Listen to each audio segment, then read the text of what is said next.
Good morning. How's everybody doing? We'll get started here shortly. Somebody just let me know the audio is working again, and I'll get everything loaded up here on the feed.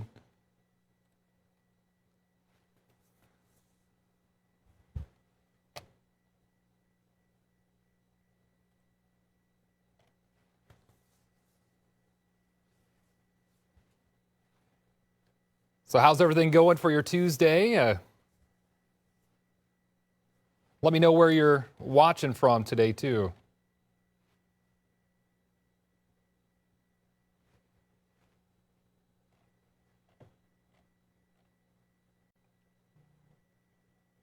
All right.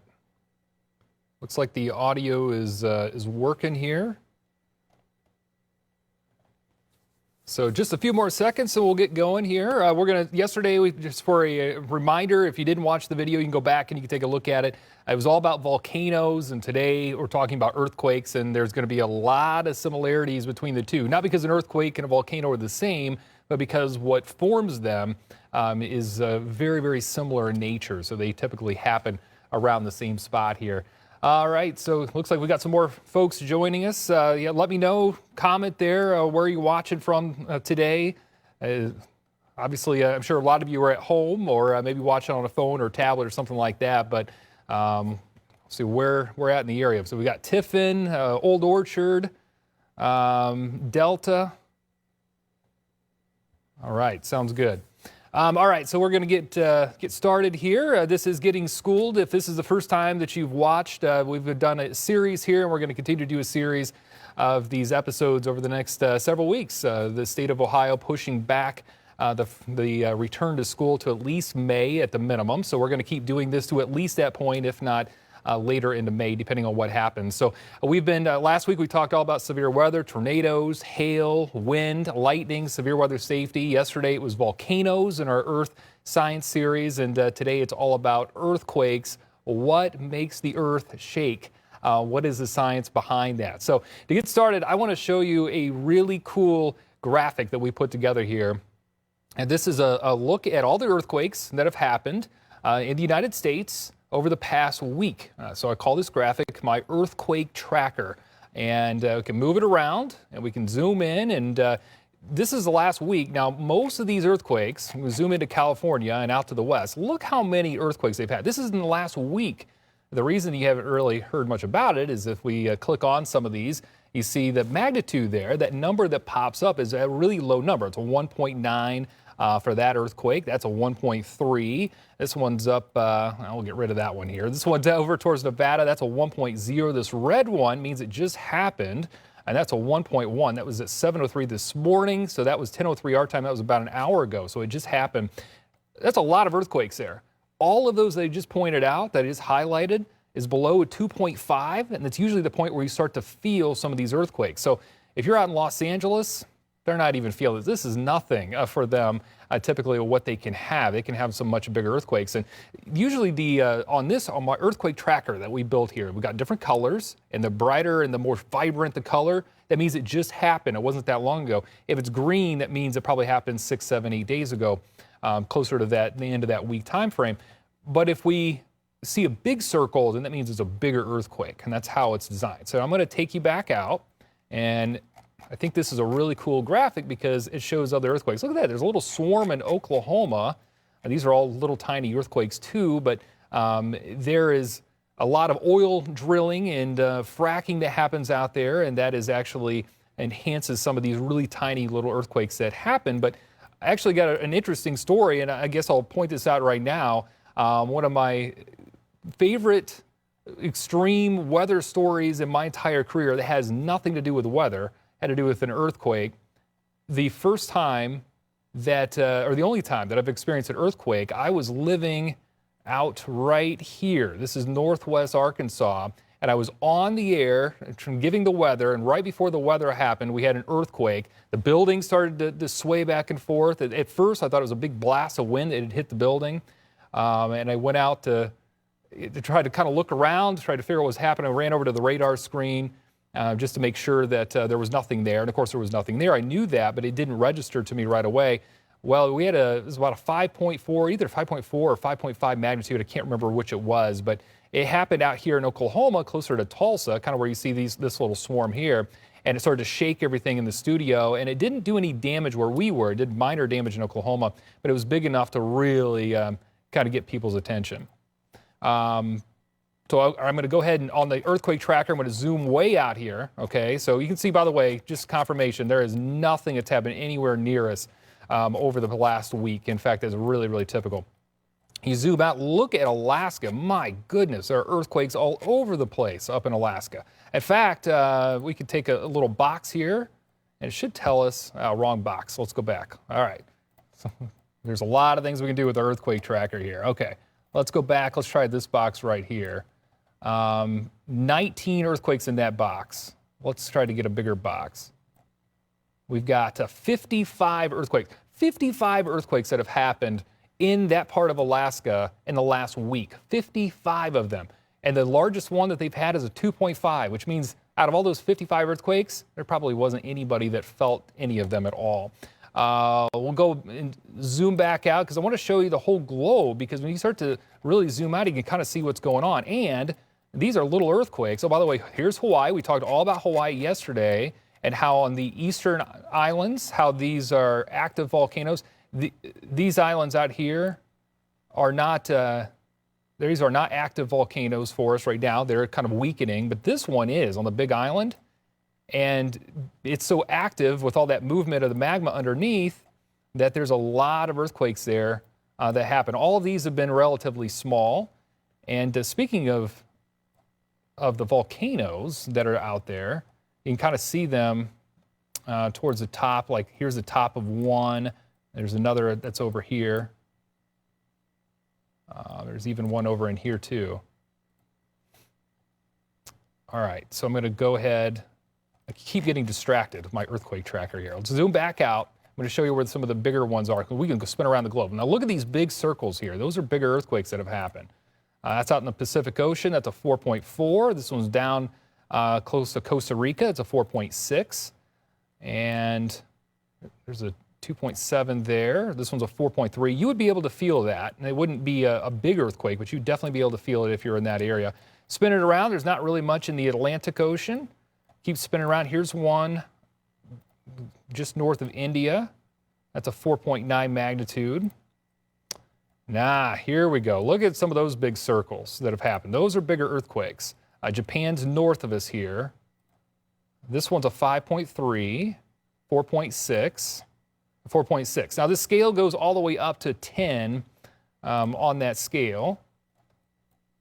And you can see more down towards the Indonesia, north of Australia there. We're back in the Pacific Ocean. I'm zooming really far out now, but you can kind of get an idea. Look at this. This is the Pacific Ocean. Yesterday I mentioned a little bit about the ring of fire that kind of goes around. So you've got right over in here, there's lots and lots of volcanoes. There's lots and lots of those earthquakes. And then if we were to spin the globe back around, you'd see more for the United States. So coming up around Alaska, and then over here towards California. All right, so I'm going to take you over.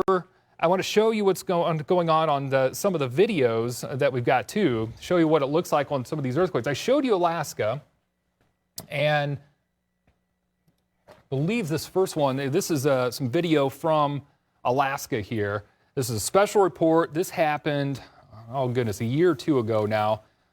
Maybe it's been a little bit longer than that, but this was a 7.0 earthquake that hit right around Anchorage. That was a big one, and it was breaking news, did a lot of damage. And this is a newsroom there in Anchorage. This would be essentially, if I was working up there, this might be kind of my workspace. Look how it just knocked down the tiles of the roof, shook everything around, just made a big mess of everything. It kind of just liquefied the ground and the earth real quick and caused all those problems. I want to show you this. Take a look at this. This big sinkhole essentially just opened up this big hole. This car got stuck in it. And nobody was hurt with that. And actually, they were able to repair this road really quickly. Everybody, I think, was pretty amazed. Within a few days, they had all that filled in and paved over and everything and taken care of pretty quickly. But pretty impressive stuff with that. And I did want to show you, too, not only are we talking earthquakes, I'm going to talk a little bit about tsunamis. Because an earthquake over the ocean doesn't shake land, doesn't cause any problems there, but it can cause this big wave essentially to spread outward all across the Pacific Ocean or wherever that's at. And this is out towards Japan. This is several years ago when they had their very large earthquake that did a lot of damage, a lot of problems out there, and they had that big tsunami that took place too. And you can see how it just kind of floods inland and causes all kinds of problems with it. So I'm going to take you over towards the presentation too, and I want to show you more of the science behind all of this. So we talked yesterday. This may look familiar. If you were watching yesterday, again, you can see I showed this picture of where all these plates are all across the Earth. And this one that's out towards California, and you can see up towards Alaska. And then if we were to go clear on the other side of the map, we're basically looking the same thing out towards the Pacific Ocean on the other side. And you can see how, and there's actually a few different plates that come together out here. All of these fault lines are locations where not only are there a lot of volcanoes, that is certainly the case, but also there's a lot of areas where you get a lot of shaking underneath the ground too.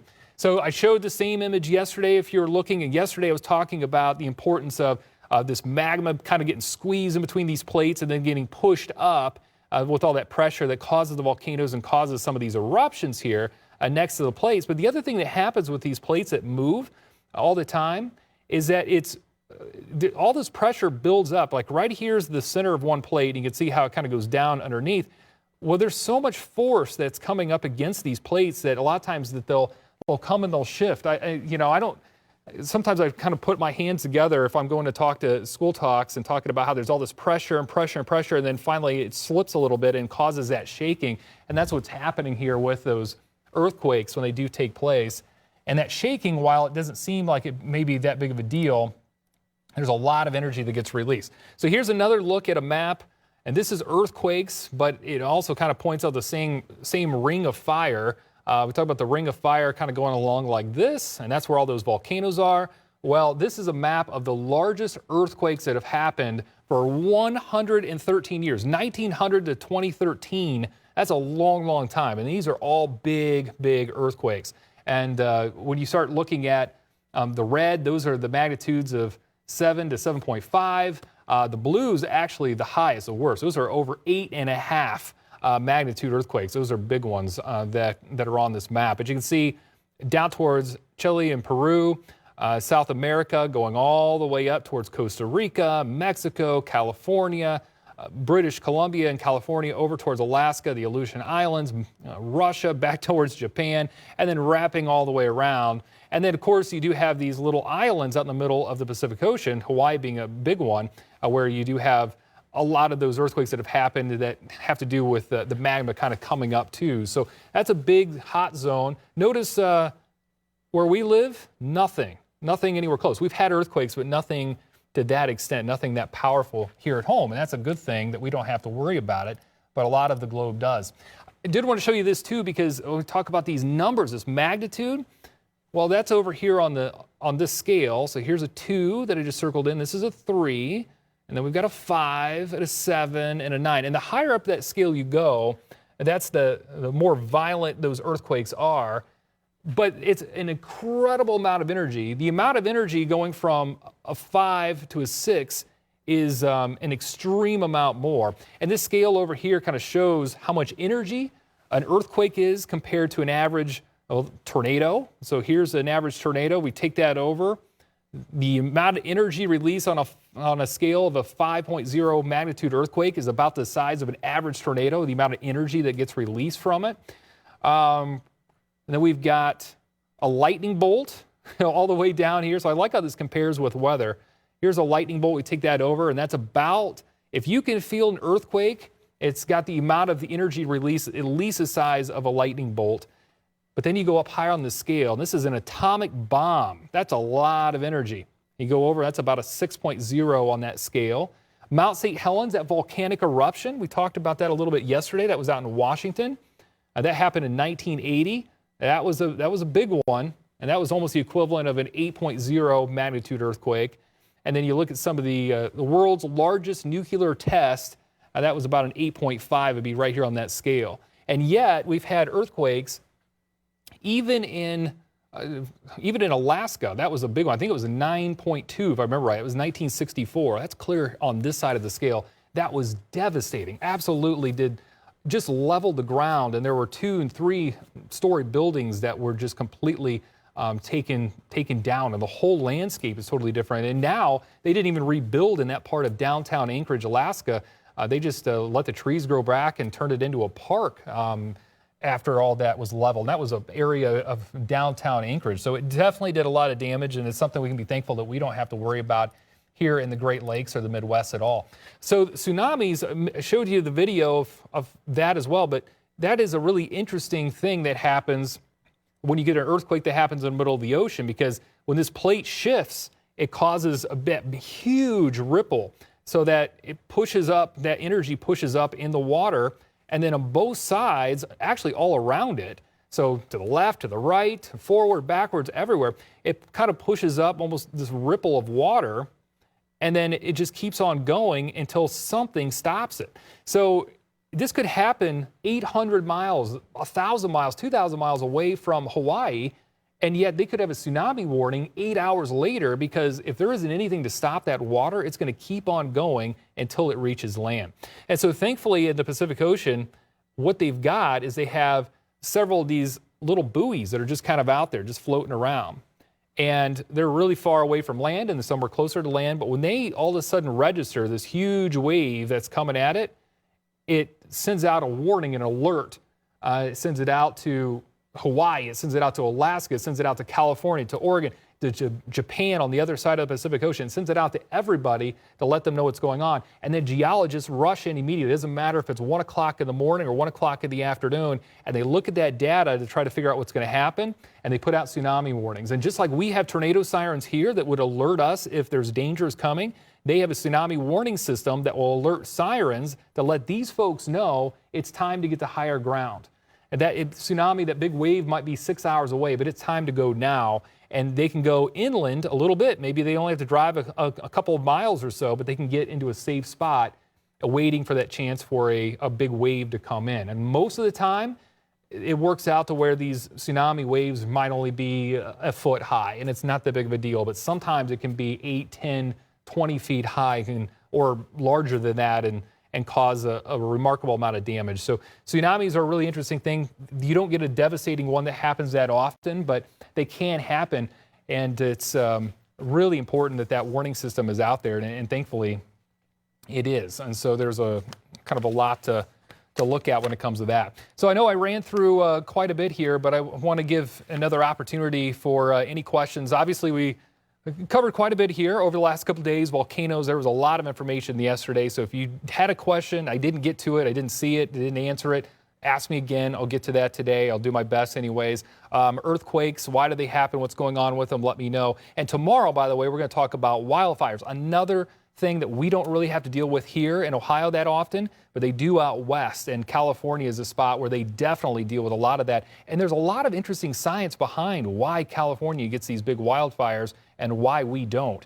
And I'm going to talk a lot about that. Actually, kind of a little interesting fact when it comes to that. When we get our big blasts of cold air, like in November and December, sometimes the first big blast of cold air of the season, while it's uncomfortable air for us, that air kind of rotates around the mountains and then kind of gets squeezed into the mountains and heats up and causes a lot of hot, dry air, and it could be a big problem for wildfires out west. Well, we'll talk all about that tomorrow. So, yeah, ask me questions. I'll see what I can do here and try to get to as many of them as I can.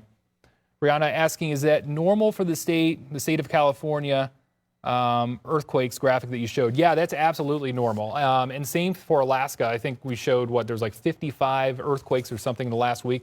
Totally normal. They're so small. They're happening all the time and shifting all the time. But that's very typical. And there was a pretty good sized earthquake last summer, I believe it was, in the middle of the summer out in California, more out in the desert areas that definitely did a lot of shaking and stuff. Not a ton of damage because there wasn't a whole lot of homes and houses out there, but for those homes and houses that were out there, they did have more damage. So they can get some bigger earthquakes, but it's very normal for them to get a lot of smaller earthquakes. Let's see here. Jennifer was asking, was there ever an earthquake in Tiffin? And so, yes, all of Northwest Ohio has had earthquakes. They don't happen that often. A lot of times they'll happen out towards Cleveland area or up towards Lake Erie or even into Ontario. Seems to be the spots where they do happen a little more often. Because we don't have a major fault line here and in Ohio or anywhere close to it, we usually don't have major earthquakes, but occasionally they do happen. A lot of times when they happen, we don't even feel them, or they're very tough to feel, kind of like what they get out in California quite a bit, kind of below that 2.5 threshold. Let's see, can an earthquake be as big as the world? That's pretty tough to do. Earthquakes are interesting because when they happen out in California, you might feel it for 50 miles or something like that, which seems like a long ways, but if an earthquake happens, say, in St. Louis, there's a really good chance that we're going to feel it here, which is hundreds of miles away. And it has to do with how deep the earthquake happens in the earth. It has to do with how flat the ground is and type of soil or type of rock that is there. Out in California, with a different type of landscape, it just doesn't travel quite as far for us. That's pretty unique and rare. Let's see. So I was trying to, we've got a speaker back there that kind of has a mind of its own here. Maria asking, what's the biggest earthquake we've had in Ohio? A good question. I don't have the answer of that off the top of my head. I can tell you over the last few years, we haven't had anything much bigger than like a 3.0, kind of in that threshold, in that range. There have been some bigger ones. Typically when we feel that shaking here and it really kind of picks up, it isn't so much happening, the earthquake isn't so much centered here. It's probably centered closest to our fault line that typically impacts us more, which is a little closer to St. Louis, a little closer to the Mississippi River, but it can spread pretty far. And so if we do get a bigger earthquake here, it would likely come from that fault line, which would do a lot more damage, say, in St. Louis and towards Louisville or down towards the Mississippi River than what it would do here. But it's something that could happen. I remember there was, when I was in first grade, I think, we had to do earthquake drills because there was a geologist that put out a forecast at that time that he felt like that there could be an earthquake around that time. And so we did these earthquake drills. We never had an earthquake of anything, of any significance whatsoever here in the lower Great Lakes region, the Midwest, or anything like that. But it could happen. It could certainly shake things around a little bit more than what we've had with these little tiny ones, but they are very rare in Ohio.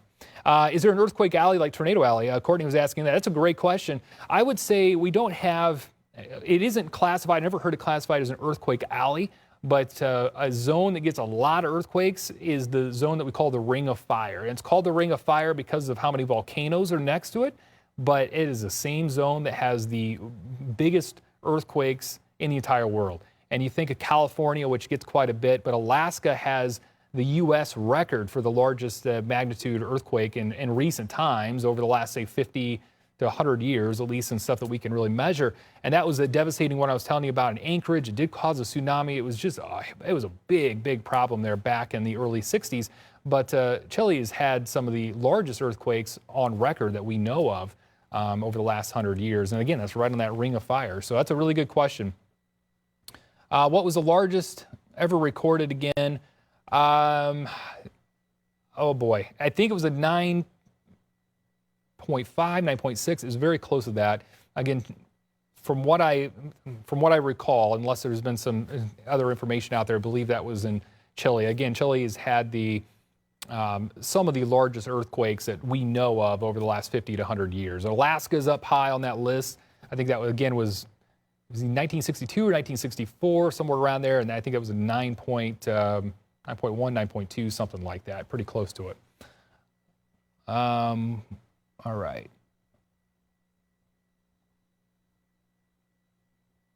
Why does Alaska have so many? Alaska's right on that fault line, and just like California is, just like Chile is, but there's a lot of pressure there underneath the earth, and so that just seems to be a real big hot spot. So also Alaska is a really large state. Let's see if I can go back and see how many. Yeah, let me. Oh, I'll go ahead and count what California's had. California's a big state too, but I bet the number is going to be pretty high here. So, okay, so it's even higher than Alaska. So we showed 55 earthquakes in Alaska over the last week. And this is including 2 or 3 earthquakes that we've had in Nevada also. But again, it's still slightly higher. 64 earthquakes in California. But notice the largest one is at 2.8. So it's right there, 2.8. That means just almost every single earthquake that's happened in California and in Alaska, which is more than 100 earthquakes in the past week. Maybe one of those earthquakes you could feel, maybe. That might be pushing it, because even a 2.8 out in California, you may not be able to feel that. You'd have to almost be right over it with that happening. What's the chances Ohio gets a noticeable earthquake? So it seems like lately it's been about once every year or once every other year that we've had an earthquake that you can feel. But even though you could feel it, it was still pretty weak. There wasn't a whole lot to it. In fact, since I've been here, I've been working, this is my 8th year working in Toledo. We've probably had, I'd say 3 or 4 earthquakes in that amount of time, at least 3, but maybe 4. To where we could actually feel here, or some people have felt in Toledo, and I can tell you that I have not felt a single one. We had those earthquakes I was telling you about when I was out in Arkansas. We actually had more than one. We actually had several of them, maybe a dozen of them when I was out there. I felt one. There are a lot of other people felt some minor shaking here and there, but I felt that one, and that was that bigger one. So it just depends on where you're at and what's going on at the time. But even a 2.5 or a 3.0 magnitude, those are usually pretty tough to feel. I mean, there's not a whole lot of shaking with it. Sarah wants to know what causes earthquakes. It has to do with those, it has to do kind of like the same way that we get volcanoes. You get those plates that are up against each other. There's a lot of, they're always moving and kind of pushing around, and that causes a lot of different force against the plates. And when that force, when the plates slip a little bit, it releases that energy, which causes that shaking of the earth. When it comes to the lava going into a volcano, similar situation. There's so much pressure there that you can sometimes get that lava to kind of come up from the bottom of the earth.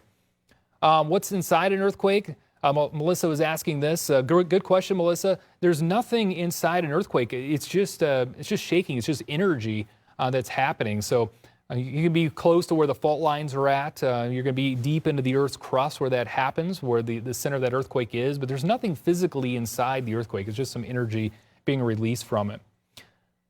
See Jessica asking, is it possible for a tsunami to hit California? Absolutely possible. Tsunamis have hit California in the past, but there hasn't been a big one since. That video of the tsunami I was showing in Japan did cause tsunami warnings for Hawaii and California and Oregon. And even Alaska had tsunami warnings out. That was a big, big deal. I think that was 2011, if I'm remembering right. Might have been 2010, but I think it was 2011. And so that would cause a lot of issues, and that tsunami warning system immediately went off and alerted everybody. Now, thankfully, the tsunami was like 6 inches high in California. It wasn't that big of a deal. It wasn't very big in Hawaii either. So those folks definitely dodged a bullet and didn't have too many problems with it. But that's a great question. Yes, California can have tsunamis, and they've got a warning system there too. And if the sirens go off, you get to higher ground. And if you're already at higher ground, and a lot of spots are out there, you don't have anything to worry about.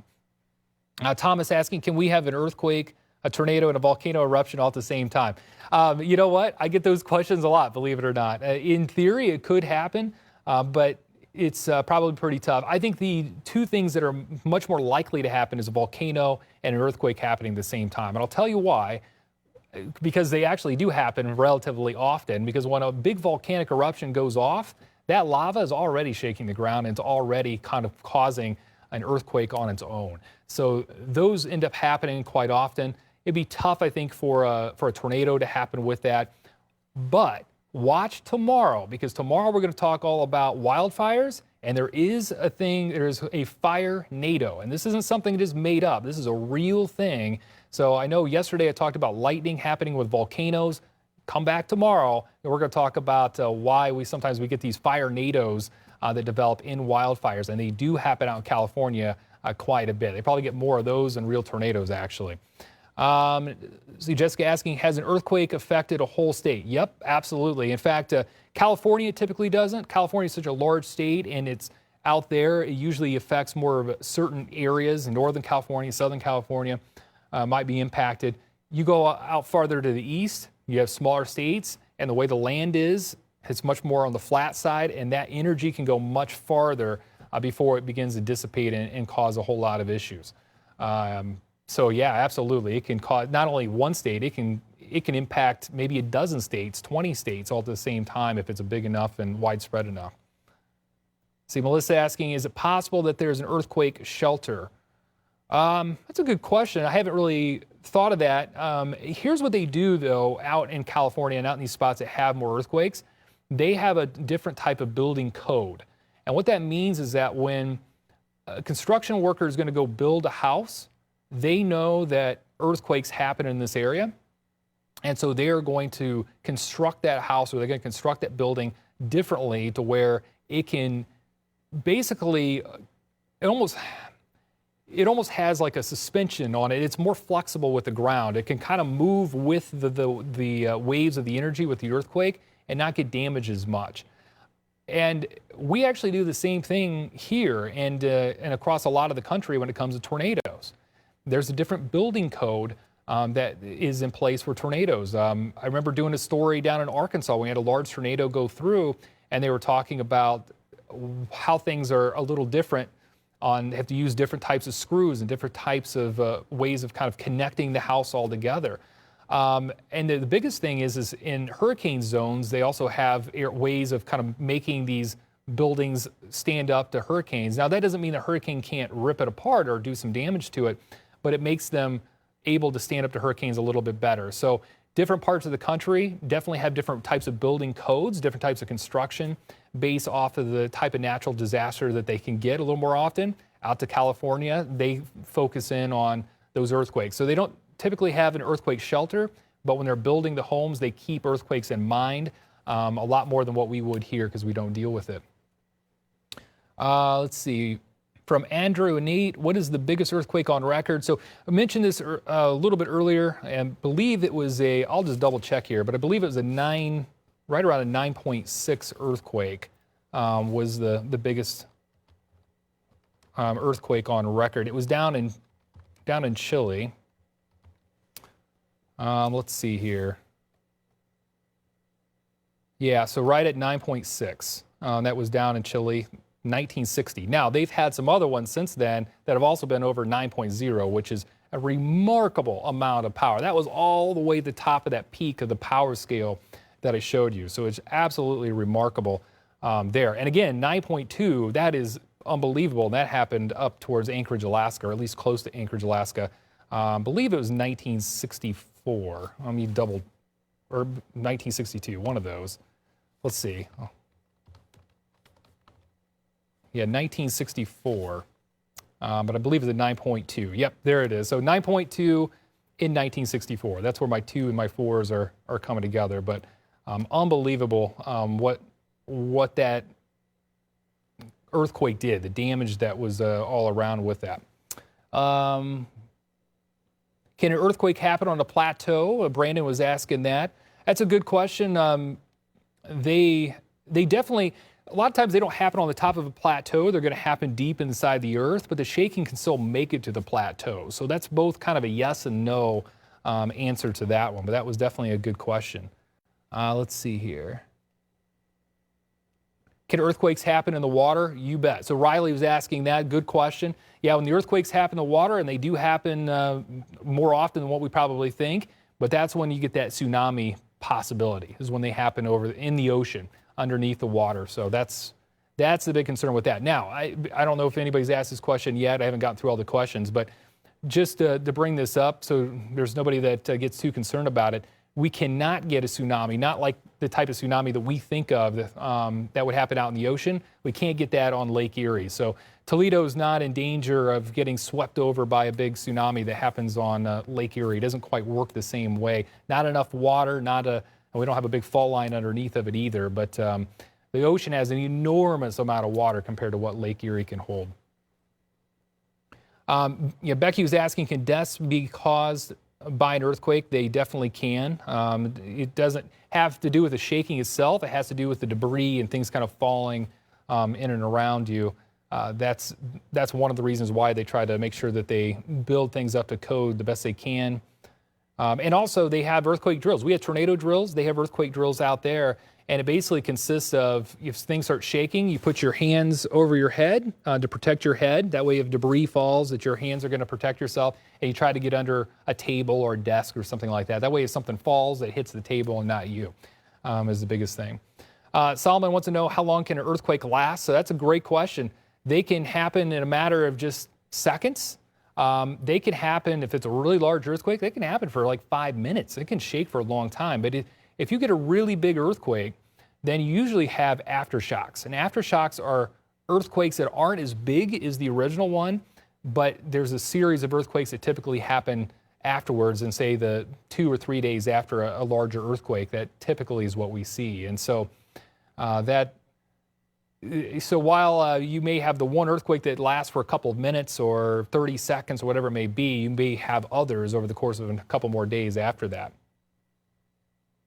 Where was the biggest earthquake ever recorded in the world? That was down towards Chile, so down in South America.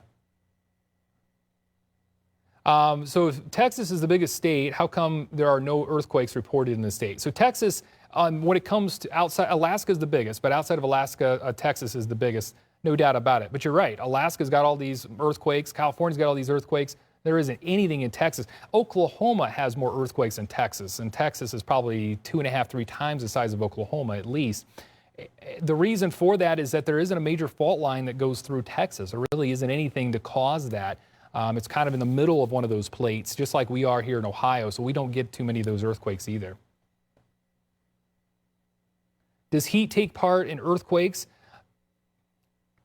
In some regard, with the friction that's up against those plates, I mean, some of that energy could be released, I suppose, in form of heat. There's obviously the magma underneath the earth that can also lead to some shaking, some earthquakes. That obviously there's a lot of heat with that. But that energy, when it's released, isn't so much in form of heat as it is that shaking and that comes with it. Where do you go when tsunami hits? You just go to higher land. That's a little bit higher up. So these areas that, like Hawaii is a great example. Hawaii is a bunch of islands. They're surrounded by water in all direction. And a lot of these, everybody loves to go to the beach, and there's all these towns right next to the beach. But if a tsunami is coming, those sirens go off. They would go on TV and say there's a tsunami warning. This is for which beaches that are expected to be affected. This is where it's coming from. And this is the expected time that it's supposed to be here. And so people can get up higher in elevation. And they know, kind of like we know, if a tornado warning is coming, we know where to go, right? We've got our safe spot. We're going to go inside of the bathroom or interior room in the house or basement or something like that to stay safe from that tornado. They know where they need to drive, what's the closest spot for them, or walk. Maybe it's that. Or maybe they're already on higher land and live up higher where they don't need to get any higher than they're already at. But they would know where to go with that. Where do you go when an earthquake hits? Typically, you put your hands over your head and get under a table or something sturdy. So usually don't have very much warning when an earthquake starts to happen, starts to shake, and then you try to get where you can go as quickly as you can. What time do earthquakes happen? Whatever time they want to happen. That's a tough thing, is that for weather, we can forecast, okay, the ingredients are coming together for a tornado at this time. An earthquake forecast isn't very good at all. It might say, in the next 10 years, there's a 50% or 60% chance of a large earthquake happening. That doesn't really narrow it down too much. So you just have to be ready. And if you start to feel that shaking, that's when you start to get to a safer spot wherever you can. And then can a volcanic eruption cause an earthquake?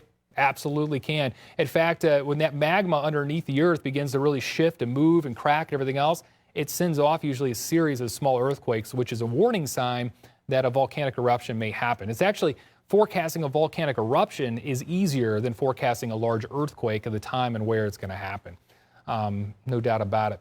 So great list of questions today, everybody, and I hope you come back tomorrow. We'll talk all about wildfires, and again, we'll talk also about fire nados. Pretty cool stuff. So we'll talk about that for tomorrow. Thanks for joining me.